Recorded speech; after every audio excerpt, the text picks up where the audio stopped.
Their honesty and their cars. I like they give you criticism that you need, constructive criticism. You may not like it, but they're just being honest. Sometimes the truth hurts, and the truth comes from Germans.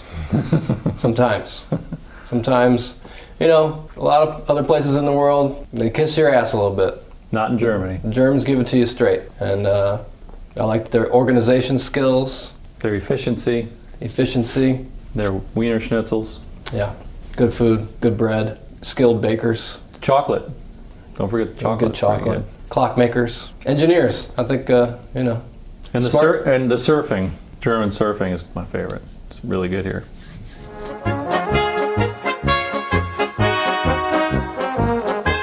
Do you have one? I'm thinking. I like Hamburg. I just like it there. My dad used to live there, so I think it's cool. St. Pauli is cool. Cool neighborhood.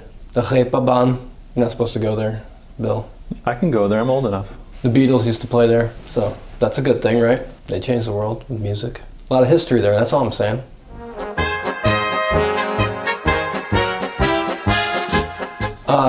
We were opening up for this band called The Haunted.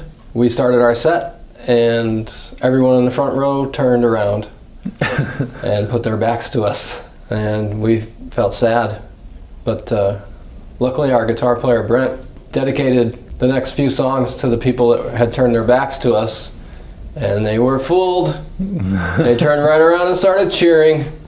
Yeah, we turned the frowns upside down. Yeah, and we won their affections by the end of the set. He was being sarcastic, but they didn't know that. They didn't know that.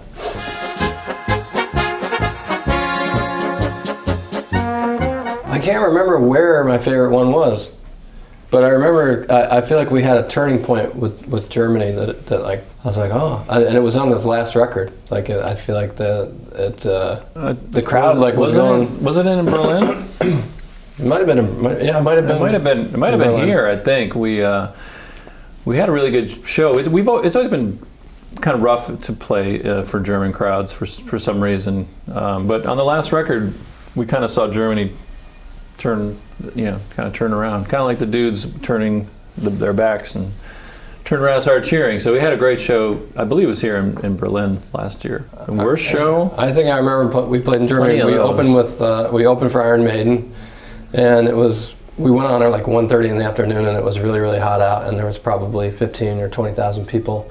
And we opened with Blood and Thunder. We played Megalodon second, and then when we stopped Megalodon, no people clapped. And it was like, I just looked out there, and Troy like turned around to me and looked at me. He was like, "Holy shit!" Like we couldn't believe it. It had never happened to us before, where we got done with a song and we're like, "Yeah!" Like we thought we killed it. You know what I mean? And I guess we had. Totally killed it. I don't think they had the PA on. We killed everyone's spirit, is what we did, because everyone's faces were beet red because the sun was just crushing everyone, and they just were. They're like, "Oh, guys are playing a show right now," and so we kind of hurried up and got through that one. But when you open up for Iron Maiden, it's hard. It's not that easy. I wanted to see Iron Maiden too. I was happy to get our set out of the way. Yeah. But since then. We've come leaps and bounds in Germany, and I feel like they like us now. Because we kept coming back.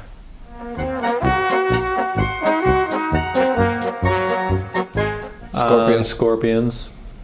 I love Creator, but Scorpions... They take the cake. My mom's band used to do a couple Scorpions covers in her band when I was a kid. Of course, I thought that she wrote those songs.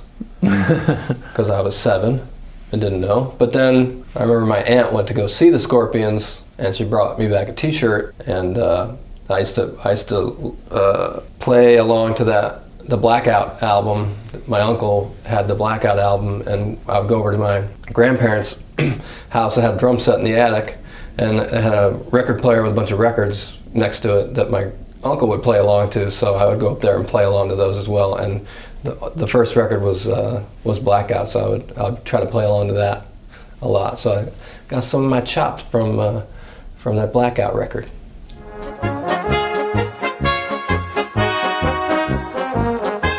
Beer.